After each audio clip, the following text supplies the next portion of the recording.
Hello दोस्तों, कैसे हैं आप सभी लोग। उम्मीद करता हूं सभी अच्छे होंगे। लास्ट लेक्चर में जो है हमने सेक्शन नंबर 333 तक कंप्लीट कर लिया था। अब जो है next chapter number 18 of BNSS charge जो है आज करेंगे। इंपॉर्टेंट चैप्टर है, इसमें थोड़ा टाइम लगेगा, आराम से करेंगे क्योंकि हमारे पास बहुत टाइम है, कोई जल्दबाजी करनी नहीं है। चैप्टर नंबर 18 चार्ज, सेक्शन 234 से 247। इसमें मेनली दो टॉपिक दो के बारे में बात करता है। पहला बात करता है फॉर्म ऑफ चार्ज, ठीक है। सेकंड कहता है जॉइंटर ऑफ चार्ज।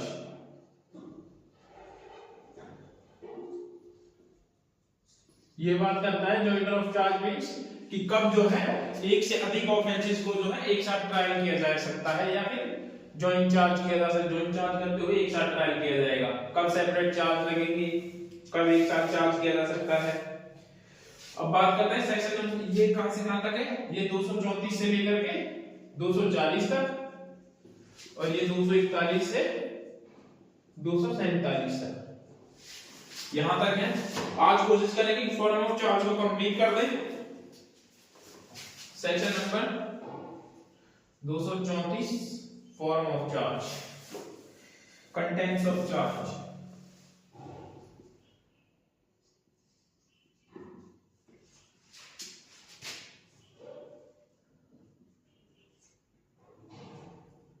ठीक है, कंटेंट ऑफ चार्ज क्या कहता है देखते हैं।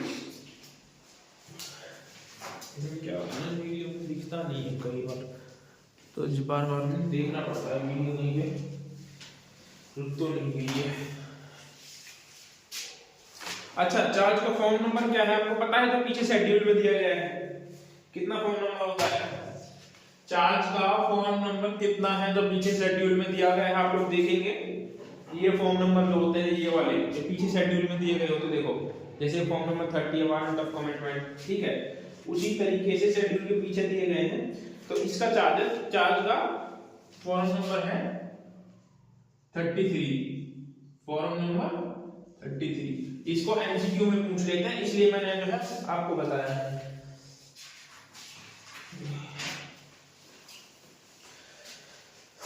तो स्टार्ट करते हैं चार्ज को। Every charge under this Samhita set state of the offence which with which the accused is charged। अच्छा, पहला तो ये कि चार्ज जो है क्या है, चार्ज की आवश्यकता क्या है, चार्ज के इफेक्ट क्या है, क्या पढ़ते हैं, ठीक है।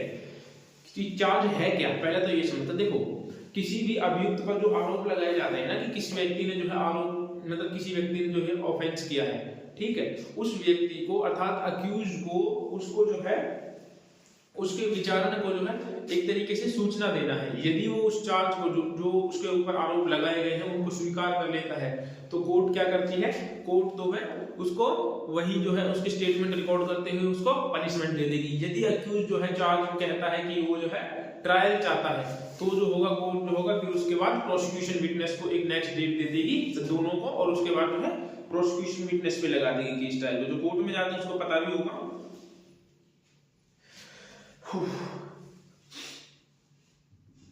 आरोप का अर्थ, चार्ज का अर्थ ही होता है दोषारोपण या आरोप लगाना। इसलिए ये इसलिए लगाया जाता है ताकि अक्यूज को उसके विरुद्ध होने वाली विचारण की प्रक्रिया को सूचित किया जा सके। जो उसके खिलाफ जो ट्रायल चलाया जा रहा है ना, उसके बारे में जो है उसको सूचना दी जा सके।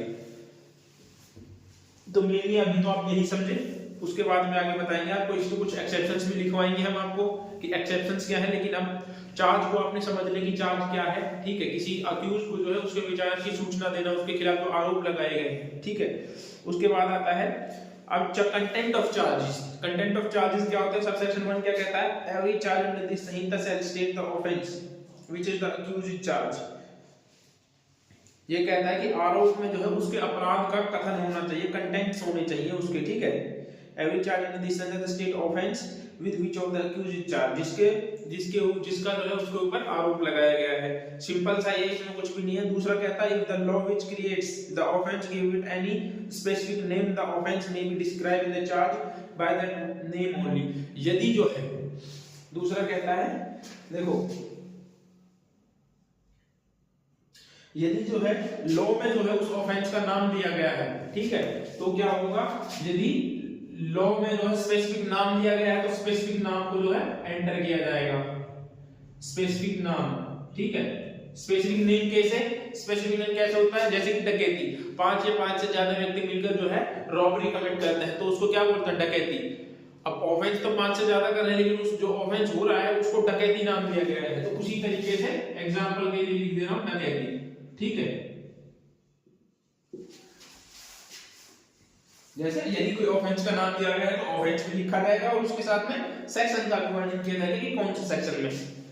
यदि उसके बाद क्या आता है, if the law which create any offence does not give the specific name, यदि जो है उसने ऐसा ऑफेंस किया है जिसका कोई स्पेसिफिक नाम नहीं है, so much the definition of the offence must be stated as to give the accused notice to the matter with which is alleged.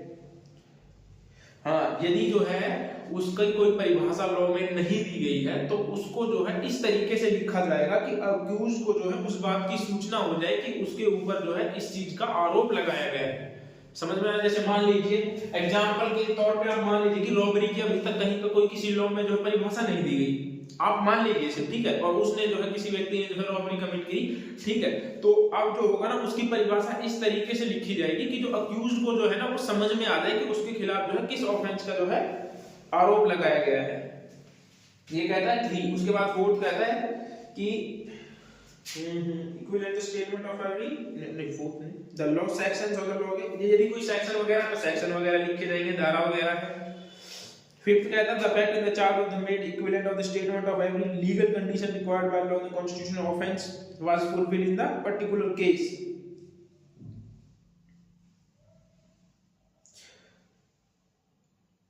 ये कहता है कि यदि तथ्य की आरोप लगा दिया गया है, यह तथ्य की आरोप लगा दिया गया है इस कथन के समतुल्य की विधि द्वारा अपेक्षित शर्त जिसे आरोपित अपराध बनाता है उसे उस विशिष्ट मामले में पूरी हो गई है।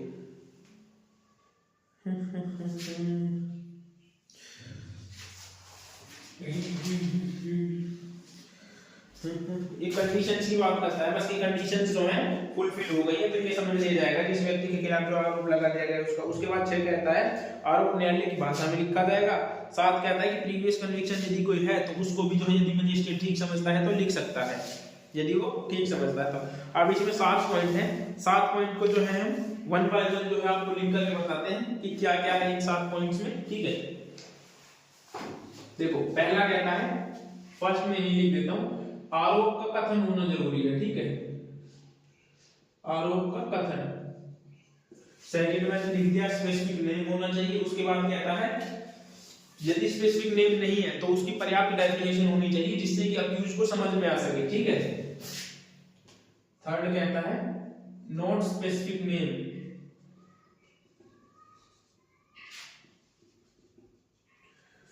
तो पर्याप्त जो होगी ना, यदि स्पेसिफिक नाम नहीं है तो पर्याप्त, इंग्लिश में लिखोगे, यदि जो है स्पेसिफिक नेम नहीं दिया गया है, so much of the definition of the offense must be stated to the accused notice in the manner of the alleged charge.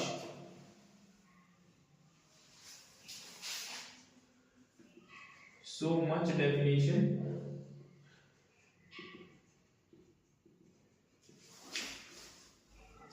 of the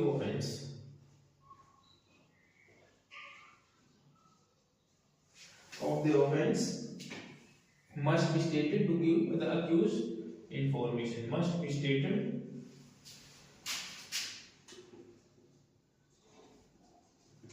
to give accused information,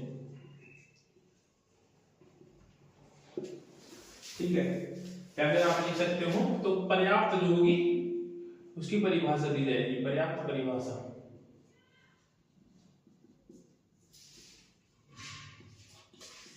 जो आप लिख सकते हैं जैसा आप लोगे वैसा लिख देना।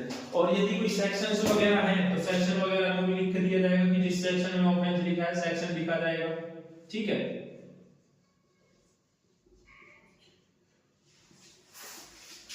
यदि कोई सेक्शन है जिसमें उसने अपराध कॉल किया है तो उस सेक्शन को लिख दिया जाएगा, ठीक है।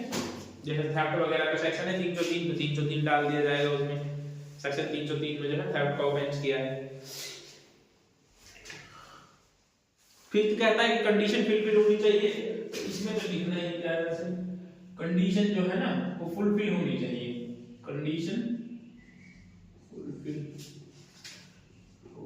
ठीक है, छठा कहता है, छह क्या कहता है कि चार्ज जो होगा ना वो कोर्ट की लैंग्वेज में लिखा जाएगा। कोर्ट की लैंग्वेज में कैसे देखो, यदि जब लोअर कोर्ट में, हरियाणा में क्या है, लोअर कोर्ट में जब भी चार्ज होते हैं तो उसको जो है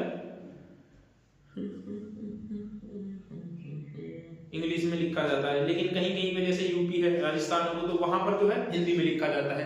तो कोर्ट की भाषा में लिखा जाएगा, जिस भी भाषा में कोर्ट जो है लिखती है, कोर्ट लैंग्वेज में लिखा जाएगा, ऐसा नहीं है कोर्ट लैंग्वेज।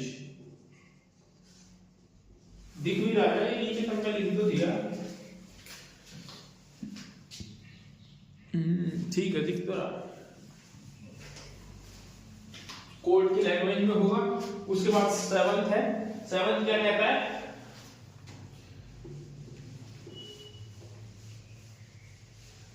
देखो उसके बाद सातों में क्या कहते हैं, यदि कोई प्रीवियस कन्विक्शन है, ठीक है, प्रीवियस कन्विक्शन है तो जो होगा उसको भी, यदि मजिस्ट्रेट को ठीक लगता है तो उसको भी लिख सकता है उस चार्ज में।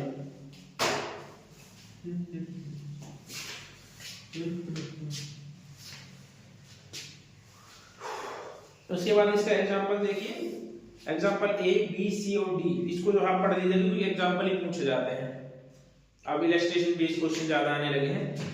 ए पर बी की हत्या का आरोप है, इस बात का कथन समतुल्य है कि ए का कार्य भारतीय दंड संहिता की धारा, देखिए ए को देखते हैं, ए का अपराध, ए पर बी की हत्या का आरोप है, यह बात इस कथन के समतुल्य है कि ए का कार्य भारतीय दंड संहिता, भारतीय न्याय संहिता की धारा 100 और 101 में दी गई परिभाषा के अंदर आता है। ये बात बिल्कुल ठीक है, परिभाषा के अंदर आता है और उसी साधारण अपवादों में किसी के अंदर नहीं आता, और धारा 101 के 5 अपवादों में से किसी के भीतर भी नहीं आता। यदि वह अपवाद एक के अंतर्गत आता है और अपवाद के 3 परंतुओं में से कोई परंतु उसे लागू होता है।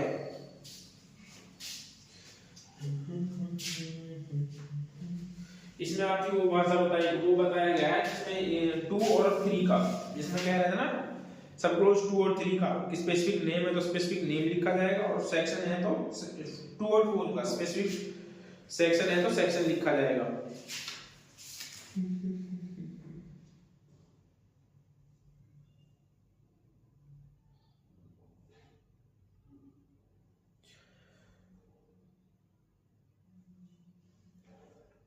उसके बाद देखिए डी, देखिए registration A is charged under section 219 of the BNS 2023 with intentionally obstructing a sale of property offered for sale by the lawful authority of a public servant. The charge should be those words. उस पर जो है ए पर जो है आरोप था कि जो प्रॉपर्टी थी पब्लिक सर्वेंट के विधिपूर्ण अधिकार के द्वारा जो है सेल के लिए जो थी उस पर जो है बाधा डाली थी, तो उनका जो आरोप होगा ना वो उन्हीं शब्दों में लिखा जाएगा कि किस तरीके से बाधा डाली थी। अब इसका कोई सेक्शन वगैरह तो है नहीं कि सिर्फ आपने ये लिख दिया, लेकिन उसको प्रॉपर बताना पड़ेगा कि ये जो है इसने इस तरीके से बाधा डाली थी, प्रॉपर डिफाइन करना पड़ेगा। उसके बाद क्या था section number 235 particular as to time and place of the person, ठीक है। चार्ज में ये भी लिखना होगा कि किस समय और किस, चार्ज में जो होगा समय स्थान इन दोनों का वर्णन होगा, ठीक है, समय स्थान और पर्सन तीनों का वर्णन होगा। अभियुक्त अपराध के समय और स्थान के बारे में, जिस व्यक्ति के विरुद्ध या जिस वस्तु के विषय में अपराध किया गया है उस व्यक्ति या वस्तु के बारे में ऐसी विशिष्टता जैसे अभियुक्त को उस बात की जिसका उस पर आरोप है सूचना देने के लिए पर्याप्त अंतर्निष्ठ होगी, ठीक है। तो उसमें जो होगा ना टाइम प्लेस पर्टिकुलर पर्सन जिसके खिलाफ उसने ऑफेंस किया उसका, या फिर जिस पर वस्तु के खिलाफ किया उस वस्तु का जो पर्याप्त उल्लेख होगा जिससे अक्यूज जो उसको समझ सके, पर्याप्त सूचना मिल सके उसको। उसके बाद सेकंड कहता है कि यदि उसने यदि उसने जो है क्रिमिनल मिसएप्रोप्रिएशन है ना, क्रिमिनल ब्रीच ऑफ ट्रस्ट किया है या मिसएप्रोप्रिएशन किया है तो जो होगा, एक मिनट अभी बताता हूं, 235, ठीक है, particular as to time and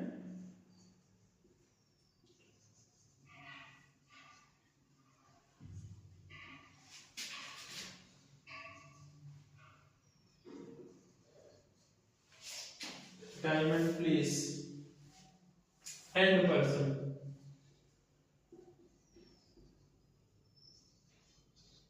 ठीक है, ये क्या कहता है, फर्स्ट में कहता है कि उसमें जो होगा ना, जिस व्यक्ति के खिलाफ आरोप लगाया जाएगा तो उसको इस तरीके से लिखा जाएगा, जिस व्यक्ति के खिलाफ आरोप किया गया है तो उसको, या किसी वस्तु के खिलाफ या प्रॉपर्टी के खिलाफ किया गया है ना, तो उसका वर्णन इस तरीके से होगा कि अक्यूज को जो है उसके बारे में सूचना मिल सके पर्याप्त, कि उसके खिलाफ जो इस वस्तु या इस व्यक्ति के खिलाफ जो अपराध किया उसके बारे में आरोप लगाया गया है। उसके बाद सेकंड कहता है कि जब भी कोई जो है criminal breach of trust, second लिख दे रहा हूं मैं, CBT criminal breach of trust या फिर CMP criminal misappropriation of property, ठीक है, क्रिमिनल मिसएप्रोप्रिएशन ऑफ प्रॉपर्टी का अपराध करता है, तब इतना ही पर्याप्त होगा कि विशिष्ट मददों में उस विषय के अपराध को किया जाना कथित है। और अपराध की ठीक तारीख को देखो, अब जैसे मान लीजिए कि कोई अकाउंट्स का काम करता है, ठीक है, किसी के यहाँ कोई अकाउंट्स का काम करता है और फ्रॉड करता आ रहा है, ठीक है। अब क्या होता है अकाउंट्स के काम में, क्या होता है कि हिसाब में जल्दी से पता नहीं चलता, सालों साल चलिए यदि फ्रॉड चल रहा है ना, तो उसका पता नहीं चलता कि कितना जो है कब कब फ्रॉड हुआ, तो उसमें डेट का पता लगाना बड़ा मुश्किल हो जाता है। लेकिन जो एक टाइम पर आने के बाद, जैसे मान लीजिए एक सर्वेंट है जो 20 के यहाँ नौकरी करता है, ठीक, और वो लगातार 1-1.5 साल से जो उसके साथ फ्रॉड कर रहा है, अकाउंट में कुछ घोटाला कर रहा है, ठीक है, लेकिन जो बी को जो है ये बात कब पता चलती है, 1.5 साल या 2 साल के बाद पता चलती है, ठीक है। तो अब बी जो उसके खिलाफ आरोप लगेंगे ना, इनके खिलाफ,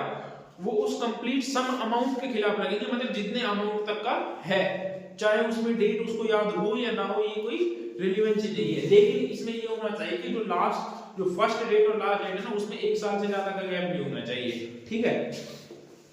देखो क्या कहता है, इतना ही पर्याप्त होगा कि विशिष्ट मदों और जिसका विषय में अपराध किया जाना कथित है, अपराध करने का ठीक तारीखों का विनिर्देश किए बिना, चाहे देखो ये क्या कहता है, अपराध करने की ठीक तारीखों का विनिर्देश किए बिना, चाहे उसको तारीख भले ही ठीक याद ना हो, लेकिन सकल राशि का विनिर्देश से उस जंगम संपत्ति का वर्णन दिया जाता है, सकल राशि का टोटल सम अमाउंट का वर्णन दिया जाता है, उस प्रॉपर्टी का वर्णन किया जाता है जिसके विषय में अपराध किया गया है, जिसके रिगार्डिंग जो अपराध किया गया है उसका वर्णन यदि ठीक दे दिया गया है। मतलब कि किसी को ये नहीं पता कि जो है फ्रॉड कब हुआ था, लेकिन उसको ये पता है कि टोटल इतने अमाउंट का फ्रॉड हुआ था, तो भी जो होगा उसका वर्णन भी जो होगा पर्याप्त होगा इन ऑफेंसेस के लिए, सीबीटी और सीएमपी के लिए, ठीक है।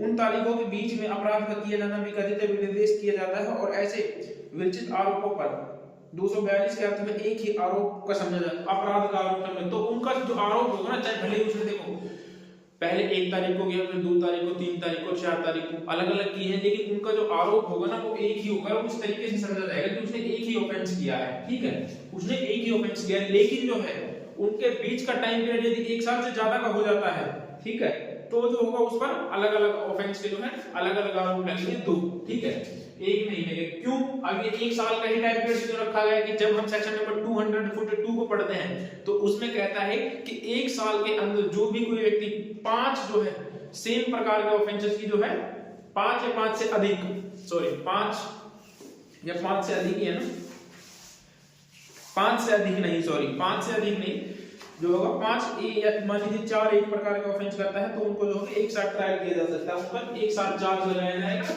ठीक है। उस बात के बारे में बात करता है तो उनका जॉइंट चार्ज लगाया जाएगा, तो वो ऐसा माना जाएगा कि उन्होंने एक ही ऑफेंस किया है, ठीक है, 1 साल के अंदर तक। याद रखना इस चीज को, प्रोविजन में कहता है कि 1 साल से ज्यादा का गैप नहीं होना चाहिए। उसके बाद कहता है 236 अपराध किए जाने की रीति का कथित की जानी चाहिए, ठीक है। जब मामला इस प्रकार का होगी, धारा 234 और 35 में वर्णित विशिष्ट अभियुक्त को उस बात की जिसका उस पर आरोप में पर्याप्त सूचना नहीं देती हो, तब उस रीति का जिसमें अभियुक्त अपराध किया गया है विशिष्ट प्रयोजन के लिए पर्याप्त है अंतर्विष्ट होनी चाहिए। ये कहता है कि जब जो है सेक्शन 234 और 235 जो है उसमें जो है अक्यूज के खिलाफ जो आरोप लगाए गए थे वो इस प्रकार लगाए गए कि जो है अक्यूज को कुछ समझ ना आ रहा हो, तो उस कंडीशन में क्या होगा, उसमें उन विशिष्टियों को लिखा जाएगा जिससे कि वो इजीली समझ पाए। अब कैसा होता है देखो कि किसी लोग के लिए, देखो मैं आपको बताता हूँ इजीली, देखो जैसे कि थेफ्ट है, अब किसी व्यक्ति ने थेफ्ट कमिट किया, अब उसमें ये बताने की जरूरत नहीं कि उसने कैसे थेफ्ट किया, थेफ्ट का तो सबको पता है थेफ्ट, तो इसको बताने की जरूरत नहीं। क्यों? क्योंकि लॉ में डिफाइन, जैसे मान लीजिए कोई चीटिंग करता है, ठीक है, लेकिन इस चीटिंग को बताना पड़ेगा कि चीटिंग को उसने किस प्रकार से किया है, चीटिंग को तो बताना ही पड़ेगा, नहीं तो पता चला कि कोई व्यक्ति जो है यही बैठा है कि मैंने तो कोई चीटिंग नहीं की, फ्रॉड नहीं किया, लेकिन वास्तव में क्या होता है उसने चीटिंग की है, ठीक है। या कभी कभी कोई एरर के कारण भी जो है ऐसा हो जाता है, ठीक है, तो इसको बताना। आप जैसे कि फॉल्स एविडेंस देना, फॉल्स एविडेंस, अब इससे जो है अक्यूज नहीं समझ पा रहा कि उसको क्यों लाइबल किया गया है, ठीक है, तो अब उसको ये बताना पड़ेगा कि आपने जो फॉल्स एविडेंस दिया था, फॉल्स एविडेंस कैसे दिया था वो भी उसको बताना पड़ेगा। और जो मर्डर है, जैसे मर्डर है तो मर्डर में बताने की जरूरत नहीं है कि ये कैसे ऑफेंस है, लेकिन इसमें बताने की जरूरत है कि फॉल्स एविडेंस और चीटिंग ये कैसे ऑफेंस है, ठीक है। उसके बाद में एक दो और जैसे obstruct of public servant, obstruct of public servant, obstruct of public servant, इसमें भी बताने की जरूरत है कि भाई कैसे कैसे मैंने ऑब्स्ट्रक्ट किया है, ये भी बताया जाएगा। ऐसा नहीं है कि बिना बताए ये जो है वो हो जाए, उसको समझ में भी आना चाहिए। यदि जो ऑफेंस ऐसे हैं जिनकी परिभाषा लॉ में डायरेक्ट दी गई है, जो ऑफेंसेस हैं तो उनकी परिभाषा देना जरूरी नहीं, लेकिन जो 34 और 35 में जो है जो समझ नहीं पा रहे हैं 234 और 35 की जो परिभाषा है, तो उसको जो पर्टिकुलर लिखे जाएंगे और उसको बताया जाएगा कि इस प्रकार से ऑफेंस जैसे कि चीटिंग है, फॉल्स एविडेंस और मर्डर है। तो मर्डर में बताने की जरूरत नहीं है कि किस प्रकार ऑफेंस है, लेकिन फॉल्स एविडेंस यदि दिया है तो उसको बताया जाएगा कि आपने किस प्रकार से ऑफेंस किया है, ठीक है। एक मिनट दोस्तों,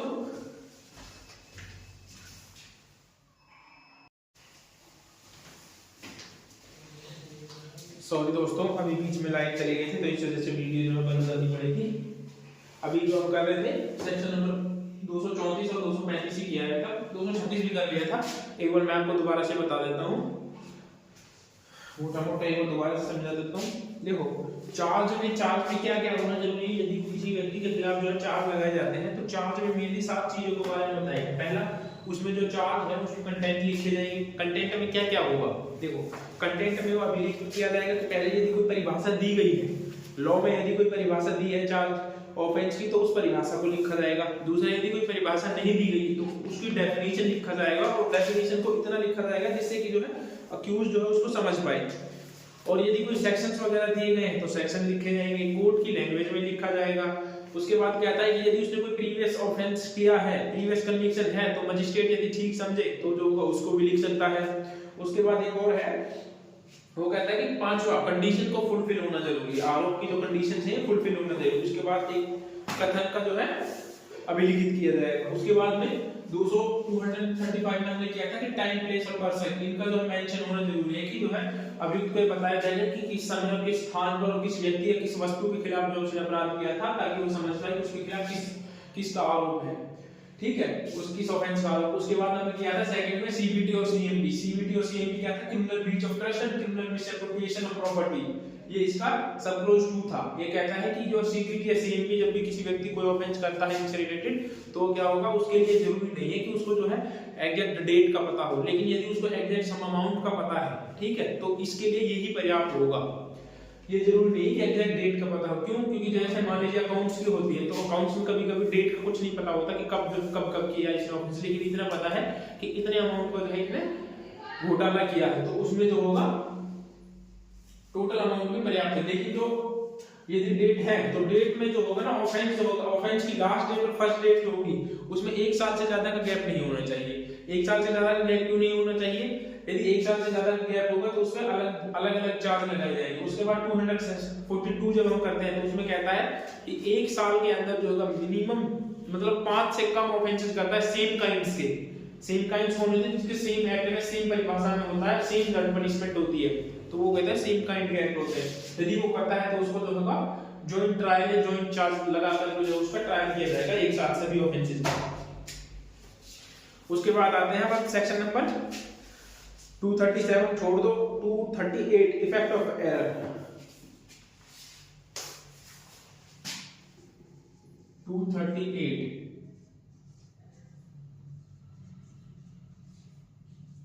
इफेक्ट ऑफ एरर, कि एरर का प्रभाव क्या होता है। यदि जो है गलती हो जाए तो उसका प्रभाव क्या होता है। देखो पहली बात तो एरर का कोई प्रभाव नहीं होता। एरर का प्रभाव जब तक नहीं होता जब तक अक्यूज जो है उस एरर से जो है मिसलीड ना हो रहा हो या अक्यूज के साथ जो है इनजस्टिस ना हो रहा हो।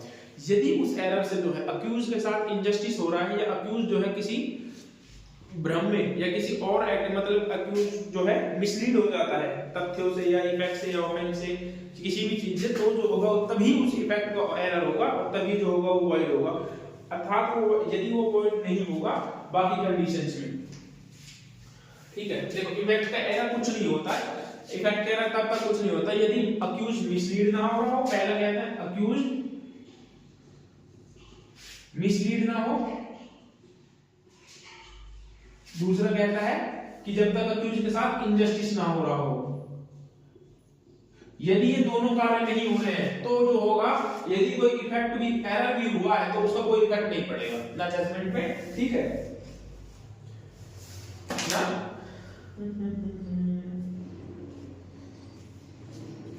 और यदि कोई इफेक्ट होता है, यदि इन दोनों में से कोई भी, यदि अक्यूज मिसलीड हो रहा है या उसके साथ इनजस्टिस हो रहा है ना, तो वो उसको एक मेजर इफेक्ट माना जाता है, ठीक है।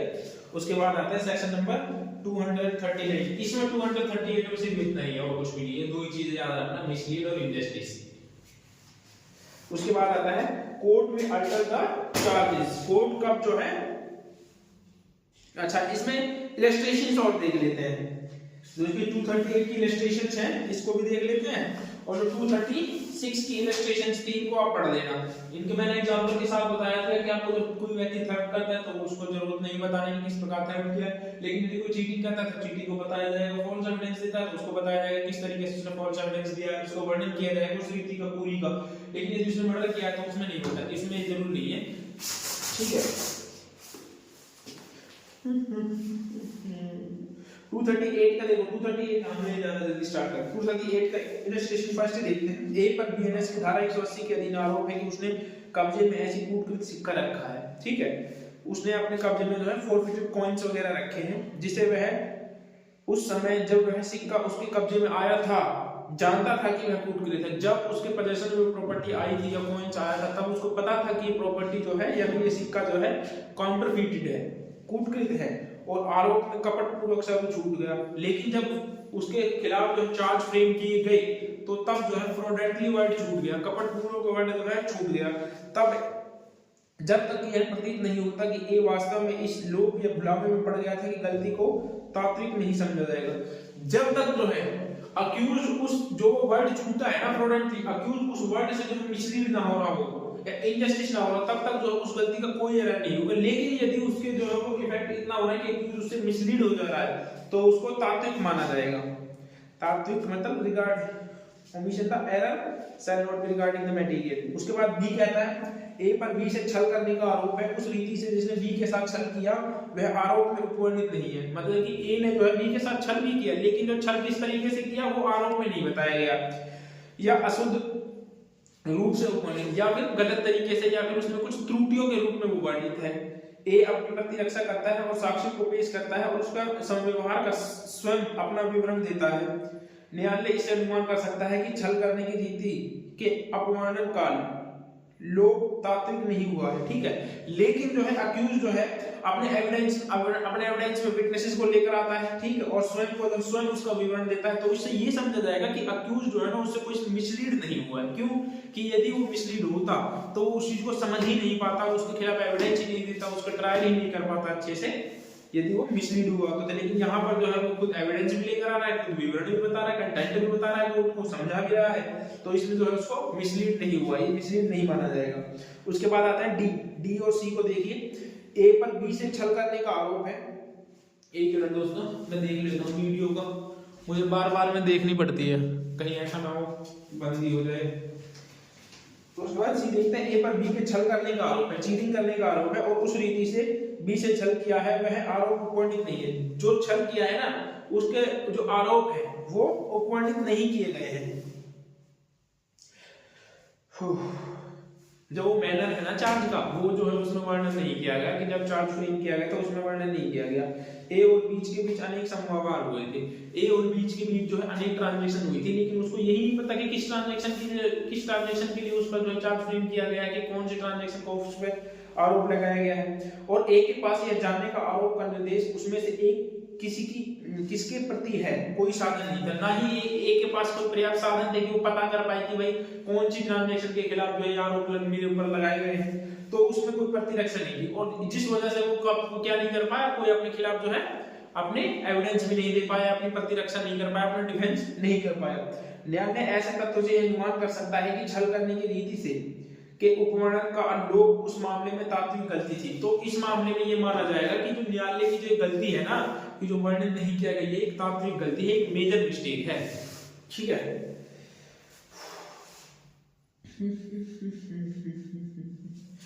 ऊपर के दो जो है तात्विक गलती नहीं थी, इनमें आप देख लेना कब गलती होती, जो मैंने बता दिया था दोनों का आपको, सी मैंने आपको बता दिया था, डी जो है आप पढ़ लेना, डी को भी, उसके बाद ई है, ई को भी पढ़ लेना, सारे इंपॉर्टेंट है। देखो ई को तो मैं आपको बता देता हूँ। देखो 5 जनवरी 2023 को हैदर बख्श की हत्या और 21 जनवरी 2023 को खुदा बख्श की हत्या का आरोप था। मतलब एक तो 20 जनवरी 2023 को किसी का हत्या का आरोप था एक पर, और 21 जनवरी को हैदर बख्श की हत्या का आरोप था। ठीक है, जब वह हैदर बख्श की हत्या के लिए आरोपित हुआ तब उसका विचारण खुदा बख्श की हत्या के लिए किया गया। जब वो हैदर बख्श की जो हत्या है उसका जो है उस पर आरोप हुआ तो उसका विचारण किसके लिए किया गया? खुदा बख्श की हत्या के लिए। उसकी प्रतिरक्षा में उपस्थित साक्षी हैदर बख्श वाले मामले में साक्षी थे। जो उसने खुदा बख्श की जो उसमें डिफेंस लिया ना, जो विटनेस थे वो हैदर बख्श वाले मामले में जो थे विटनेस थे। न्यायालय इस अनुमान कर सकेगा कि ए भुलावे में पड़ गया और ये एक तात्विक गलती थी कि जो ए है वो इस चीज के भ्रम में रहेगा कि मैं जो अभी एविडेंस दे रहा हूं ये किसी और मैटर की एविडेंस है, उसको पता ही नहीं है इस चीज का, तो ये जो होगा एक मेजर मिस्टेक मानी जाएगी। उसके बाद आता है 239 कोर्ट में अल्टर चार्जेस। दोस्तों लाइट चली गई है, अब बताओ फिर से क्या करें।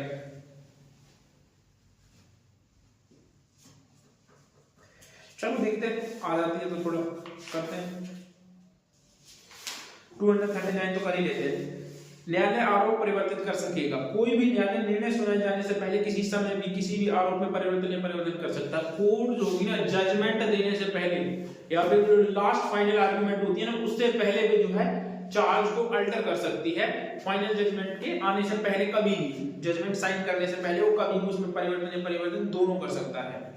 ठीक है, अल्टर कर सकता है। और सॉरी दोस्तों, आज के लिए जो वीडियो है यही समाप्त करते हैं, क्योंकि लाइट को तो पता नहीं आई है नहीं है, लेकिन इन्वर्टर थोड़ा खराब है तो इस वजह से चल नहीं पाएगा। यदि आपको वीडियो अच्छी लगी तो लाइक शेयर और कमेंट जरूर करें। नेक्स्ट वीडियो में सेक्शन नंबर 239 को कंप्लीट करेंगे। मिलते हैं नेक्स्ट वीडियो में।